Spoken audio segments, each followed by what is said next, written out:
Good evening students, welcome to Study IQ PCS। Myself Piyush Raj.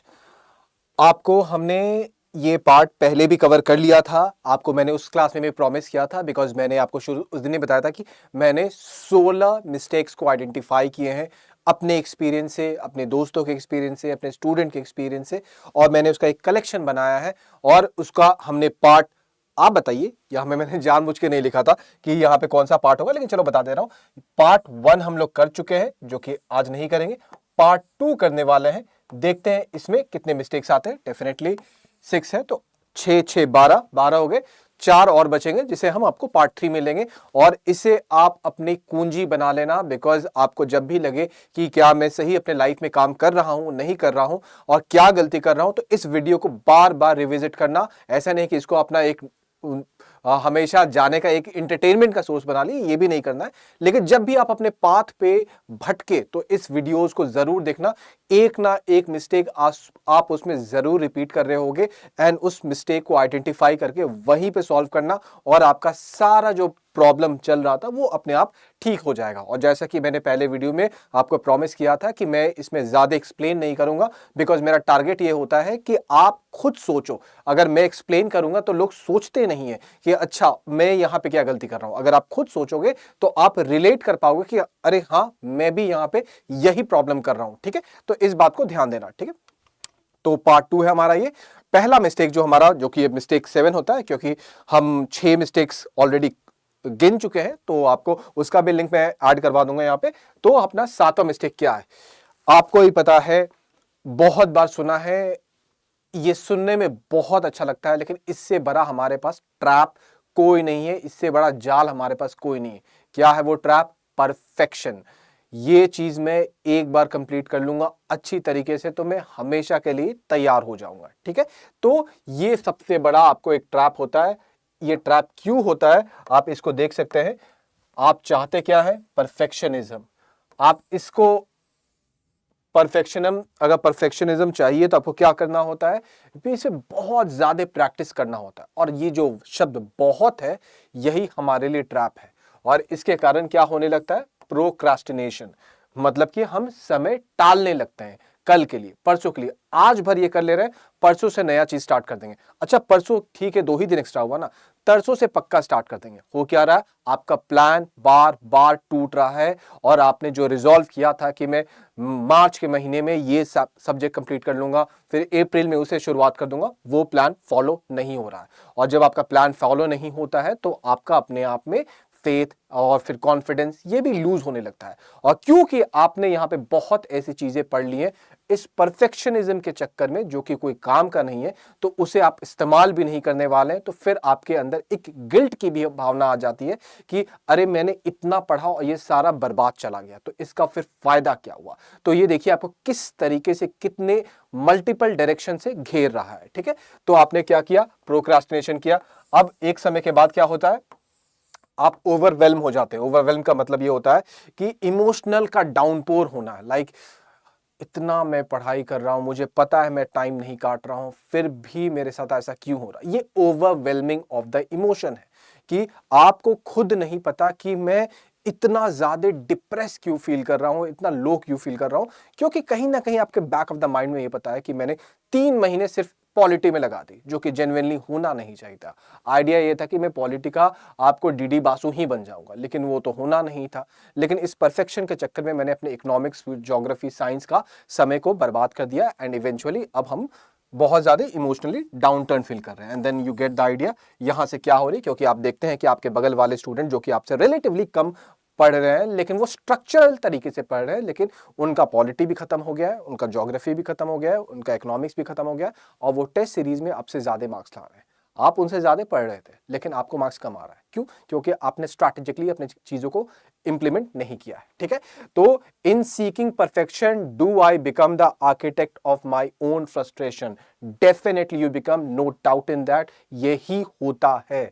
आपको reflects on attain, ये दिखाता क्या है? तो ये दिखाता है, इट रिफ्लेक्ट्स ऑन अनअटेनेबल गोल। ये जो परफेक्शन है ना, ये अनअटेनेबल गोल है, जो कि आप इसको पाने के लिए बार बार कोशिश करते हैं और बार बार आपको फेलियर मिलता है। तो इस चीज को जरूर ध्यान रखिए। मैंने इन शब्दों को बहुत बार चुना, ऐसा नहीं कि बस एक बार लिखा और यही आके यहाँ पे प्रेजेंट कर दिया। बहुत बार इरेज राइट कर लिखा है, फिर इरेज किया है, फिर लिखा है, फिर इरेज किया है, ताकि एक एक शब्द मोतियों जैसे हो और वो आपके दिमाग पे एग्जैक्टली स्ट्राइक करे। पूर्णता, परफेक्शन, माया है, प्रगति ही सत्य है। इसको तो मैं बोलूंगा अपने डेस्क के आगे काट के, अपने हाथों से, अपने हैंडराइटिंग में लिख के ऐसे चिपका दीजिए। लिटरली ये आपके लाइफ को चेंज कर देगा अगर आप इसे समझ जाओगे कि यहां पे मैं क्या बोल रहा हूं। पूर्णता, पूर्णता क्या है भाई? कि मैं सब कुछ कंप्लीट कर लूंगा, परफेक्ट हो जाऊंगा। ये एक माया है, नहीं होने वाला है, इल्यूजन है। प्रगति ही, हाँ मैं आज ये चीज कर लिया, पूर्ण नहीं हूं, ये कर लिया, एक और चीज कर लिया, एक और चीज कर लिया, एक और चीज कर लिया, वही सत्य है। इस बात को समझना, ठीक है। ये जो हमने साइकिल देखा, वही चीज यहां पे साइकिल के फॉर्म में समझाया हुआ है। तो आई होप आप इस तरीके से फ्रस्ट्रेटेड ना हो, बिकॉज ये फ्रस्ट्रेशन के कारण क्या होता है कि ना कि हमारा सेल्फ कॉन्फिडेंस नीचे जाता है, हमारा समय नीचे जाता है, लोगों का फेथ हम में जो होता है वो नीचे जाता है, और साथ में हमारे अपॉर्चुनिटीज भी धीरे धीरे कम होने लगता है। क्लोज तो कभी नहीं होता है, कोई कुछ भी बोल दे, आपकी अपॉर्चुनिटीज कभी क्लोज नहीं है until unless you are ready to take the opportunity. तो ये बात याद रखिएगा, ठीक है। अब आता है मिस्टेक अपना 8। ये आपको याद होगा, हमने किसी वीडियो में किया था मिस्टेक 8 है, उसमें मैंने आपको बताया भी था। हमारा एक सीरीज ऑफ वीडियो आने वाला है जिसमें हम मिस्टेक आपको देखेंगे कि क्या क्या करते हैं, और उसमें मैंने आपको बताया भी था कि अतीत की गूंज वर्तमान को परिभाषित करती है। आइडिया आप समझ ही रहे हैं। आपने जो पास्ट किया है, जैसे मान लीजिए मैं आपको समझाने के लिए बोलता हूं कि आपने 2 साल दे दिया है आपको यूपीएससी में, बीपीएससी में, यूपीपीएससी में। अब आपको अंदर से पता है कि मैंने लास्ट 2 साल में पढ़ा तो है लेकिन ठीक से नहीं पढ़ा, मैंने ये गलती कर दी है, ये गलती है। तो वो जो अतीत की गूंज है कि मैंने ये गलती कर दी है, वो गलती कर दी है, ये नहीं करना चाहिए था, वो क्यों नहीं किया मैंने, ये आपको वर्तमान को परिभाषित कर रही है कि आप अभी खराब फील कर रहे हैं, आप इंट्रोस्पेक्शन कर रहे हैं, आप अवलोकन कर रहे हैं। तो ये क्यों हो रहा है? आपके अतीत के कारण। तो क्वेश्चन ये उठता है कि ठीक है वो अतीत हमारा ऐसा था, तो ये जान के हम कर क्या लेंगे, इससे होने क्या वाला है। ये परिभाषा को अगर समझ जाइएगा तो अपने भविष्य को सुधार लीजिएगा, क्योंकि आज जो आपका प्रेजेंट है ये कल आपका अतीत होने वाला है, और जो आपका कल भविष्य है वो आपका कल वर्तमान होने वाला है। तो अगर अपने इस वर्तमान को आप अभी संभाल लीजिएगा तो आपका भविष्य का अतीत बहुत सही रहेगा और आपको राह एकदम सही तरीके से मिलेगी। आइडिया इसमें यह है कि हम अपने गलती से सीखे। जो इसमें निहित आपको जो इसमें इंक्लूडेड आइडिया है वो है कि अपनी गलतियों से सीखे और उसको सीख के उस पे अवलोकन करें और फिर इंट्रोस्पेक्शन करें और फिर आगे उसको रिपीट ना करें, ठीक है। ये मिस्टेक नंबर 8 है। मिस्टेक 9 क्या होता है? ये बहुत ही प्यारा लाइन है, बहुत ही प्यारा लाइन है। पश्चाताप से नहीं, प्रायश्चित से मुक्ति मिलती है। Obviously you can read this in English as well कि आपको liberation come not from repentance but from atonement. हम क्या करते हैं कि यार काश ये गलती नहीं की होती, मैं भी आज आईएएस होता यार एसडीएम कैसे बनूं, डीएसपी काश ऐसे लिख लिया होता, क्यों नहीं पढ़ा, मैं क्यों टीवी सीरीज देख रहा था यार, वो क्यों फोन पे मैं इतना समय निकाला। आप क्या कर रहे हो? बार बार पश्चाताप में अपना समय निकाल रहे हो। पश्चाताप का अपना एक इंपॉर्टेंस होता है, ऐसा नहीं है कि ये एक वेनम है, एक विष है। इसका एक इंपॉर्टेंस है। अगर हमें ये समझ हो कि हम पश्चाताप से निकालना क्या चाहते हैं। आपको अगर थोड़ा माइथोलॉजी पता है तो आपको पता होगा कि जब समुद्र मंथन होता है तो उसमें से जहर निकलता है, उसके बाद अमृत निकलता है। तो ये जो सीक्वेंस है ये कुछ ऐसे ही नहीं है। आप अमृत तभी निकाल सकते हो जब आप जहर को पहचान पाओ। रिग्रेट, हमारा जो पश्चाताप है वो जहर है।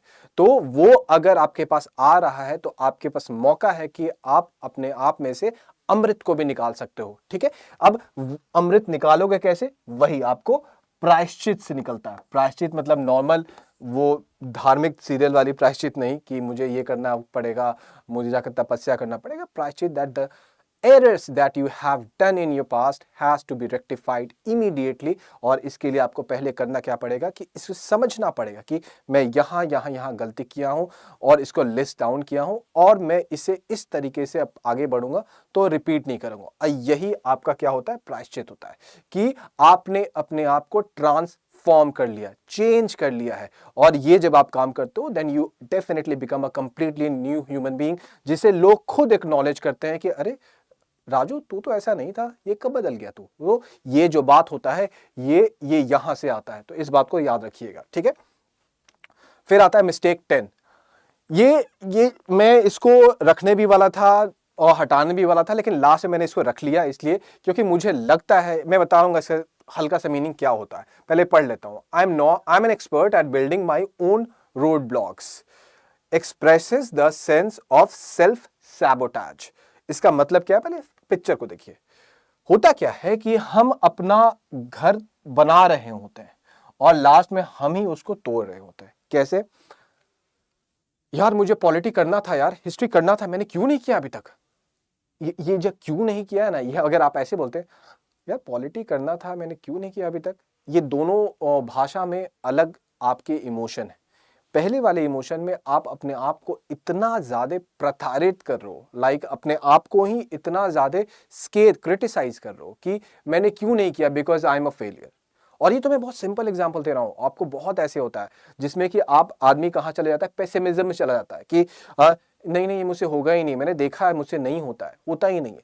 तो आप क्या करो, अपने रास्ते को खुद ब्लॉक कर रहे हो आप।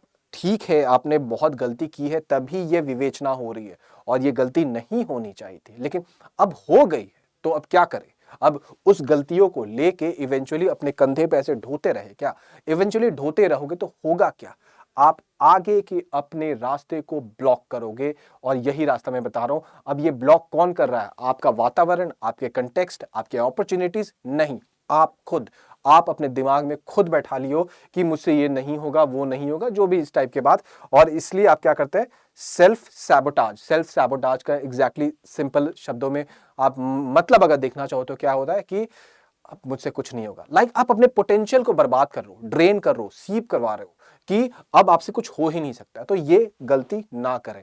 अब ये हटेगा कैसे, आप कितना भी गलती कर ले अपने आप को क्रिटिसाइज ना करें। आप बोलोगे सर ये बोलना इजी है, अगर मुझे अकाउंटेबिलिटी अपने में लानी है तो मैं क्रिटिसिज्म कैसे ना करूं। डेफिनेटली अकाउंटेबिलिटी आनी चाहिए, उसके बिना आप कभी आगे बढ़ ही नहीं सकते हैं। गलतियों से सीखना, इसका मतलब ही होता है कि आप गलतियों को देखना जानते हैं, उसे आप समझना जानते हैं। लेकिन आप उस गलतियों से सीखना और आपको उस गलतियों से लेके अपने आप को बर्बाद करना दो अलग अलग चीजें हैं।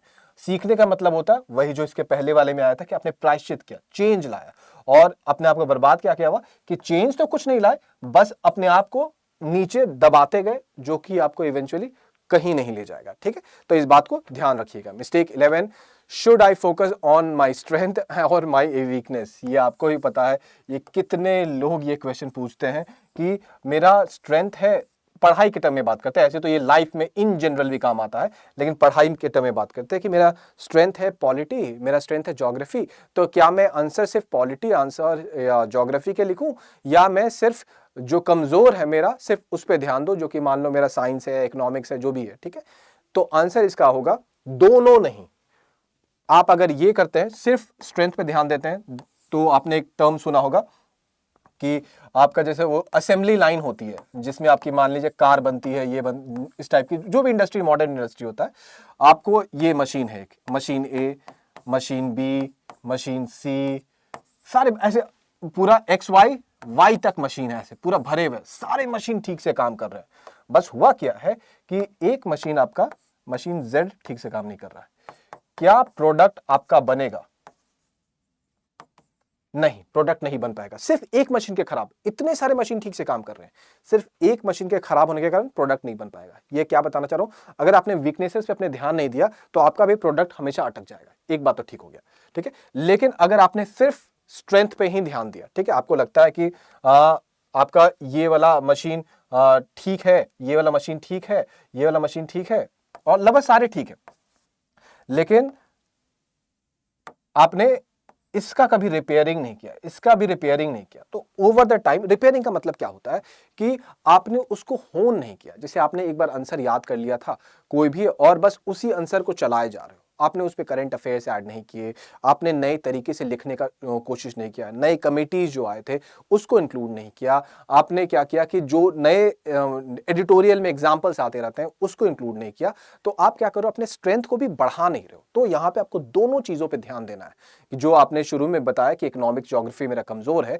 उसे भी कोशिश करना है, because eventually if you have to make a product then you have to ensure that every system of the industry is working properly. ठीक है, तो ये बात हम समझ गए। और जब स्ट्रेंथ की हम लोग बात करते हैं तो उसमें भी वही चीज है कि जस्ट एक को स्ट्रेंथ मान के हमको आगे नहीं बढ़ जाना है। ठीक है, तो यही वाला बात है, आप इस बात को जरूर ध्यान रखिएगा। अब आता है अपना मिस्टेक 12 जो कि लास्ट है। ये बहुत प्यारा डायग्राम है, आपको ये देखिए कैसे हम लोग अलग अलग सेक्टर में बिलोंग करते हैं। अब अलग अलग लोग जो होते हैं वो अलग अलग जगह, एक होते हैं पेसिमिज्म वाले, वो क्या बोलते हैं कि तुमसे तो पक्का हो जाएगा यार, मुझसे तो ये कभी नहीं हो पाएगा, ये वाले होते हैं। एक दूसरे होते हैं पैसिवनेस वाले, आप बोलते हैं कि हाँ मुझसे हो तो सकता है लेकिन मैं उतना अच्छा नहीं हूं। आते हैं कॉन्फिडेंस वाले, ये बोलते हैं कि हाँ मैं अच्छा हूं, मैं कर लूंगा। अब कॉकिनेस वाले ये क्या बोलते हैं कि हाँ मैं अच्छा हूं और मैं, ये सबको पता है, ये खुद ही बोल रहे हैं, लोग इनको नहीं बोल रहे हैं, ये खुद ही बोल रहे हैं कि भाई ये तो ऑब्वियस ही बात है, मैं निकालने वाला हूं, ये तो सभी को पता है। ठीक है, और एरोगेंस क्या होता है, आपको अपने आप को तो अच्छा बोल ही रहे हैं, दूसरे को खराब बोल रहे हैं। अब ये सीरीज मैंने क्यों दिखाया है, क्योंकि ये अवलोकन में बहुत हेल्प करता है कि आप इसमें से कहां बिलोंग कर रहे हैं। ये अब जैसे लोग को जनरली क्या होता है, लोग इसे तो बहुत जल्दी खराब बोल देता है, अरे पता है वो लड़का बड़ा एरोगेंट है, अरे अरे बहुत ये है वो है, इस टाइप से बहुत खराब बोल देता है कि अरे वो आपको हमेशा नीचे दिखाता है। तो लोग बस इसे खराब समझते हैं, लेकिन इसे खराब नहीं समझते हैं। लोग को लगता है कि अरे नहीं बहुत भोला है, बहुत अच्छा है। नहीं यार, तुम अपने पोटेंशियल के साथ भी खराब कर रहे हो ये बोल के। आप क्या कर रहे हैं कि आप जितना, गाड़ी आपकी फरारी वाली है और आप चला रहे हो उसको मारुति के स्पीड से। ठीक है, तो ऐसे ही क्या, ये कहां से आ रहा है, इससे आ रहा है। तो आपको इन दोनों में नहीं बिलोंग करना है, आपको इस सेक्टर में बिलोंग करना है। और ऐसा नहीं कि ये बहुत मतलब आसमान से उड़ा हुआ चीज है, ये एकदम बेसिक चीज है। बस क्या करना है, जो चीज जैसी है उसको वैसा देखना है, ना अपने आप को ब्लोट करना है, मतलब कि मैं ऐसा हूं वैसा हूं, तुम घटिया हो, ये हो, अरे तुम अपना आंसर देखो यार, उसका आंसर बेकार है, हमको आंसर सिखाने आया था। ये स्ट्रक्चर में नहीं लेना आपको। अगर उसे आपका दूसरे का आंसर अच्छा दिखता है, अप्रिशिएट करो, उसे सीखो, ले लो, आगे बढ़ो। अगर ठीक वही बात है कि आपने अच्छा आंसर लिखा है लेकिन काश मैं तुम्हारे ऐसा लिख पाता यार, तुम तो गजब लिखते हो, मेरा तो कभी होता ही नहीं है, ये भी नहीं करना है। अब इसमें भले आप दूसरे को क्रिटिसाइज नहीं कर रहे, लेकिन अपने आप को क्रिटिसाइज कर रहे हैं, और इस चक्कर में क्या होता है कि आप अपने में कॉन्फिडेंस लूज करते हैं, जो कि एग्जाम में बहुत काम आने वाला है। स्पीड कॉन्फिडेंस से ही आती है, समझ जो होता है ना, क्रिएटिविटी कॉन्फिडेंस से ही आती है। कॉन्फिडेंस नहीं हो तो आपका क्रिएटिविटी मर जाएगा, आंसर डल हो जाएगा। ठीक है, तो ये सब याद रखिएगा। देखिए, ये सब बहुत सोच सोच के लाया हूं, ये सब मैं अगले, आई होप आपके पूरे लाइफ प्रोसेस में ये काम आने वाला है। अपना पार्ट 1 भी देखिएगा, तभी आप और बिल्डिंग बना पाइएगा। And I hope I am making a difference in students life, because I have gone through these kind of process and many other people as well have gone through these kind of mistakes। तो आप ये mistakes ना करें। मुझे, मैं जब भी ये बोलता हूँ कि आप ये मिस्टेक ना करें, I totally understand there could be no one in the world who wouldn't repeat this mistake, मतलब कि इन फ्यूचर। लेकिन इसकी डिग्री, इसकी मात्रा को आप थोड़ी कम कर सकते हैं, आप इसे समझ सकते हैं, इसे मैनेज कर सकते हैं, ये जरूर करें। ठीक है, चलिए हम लोग मिलते हैं। आई होप आपको ये भी वीडियो अच्छा लगेगा। अच्छा लगता है तो शेयर करिए अपने भाई से, अपने दोस्त से, और जिन्हें भी लगता है कि हाँ आप भी देखो यार, आप भी ये गलती कर रहे हो, इसे रिपीट ना करो। और वेट करिए हमारे लास्ट वीडियो का, जिसमें कि जो बचे हुए हमारे पास है उसे भी हम कवर करेंगे।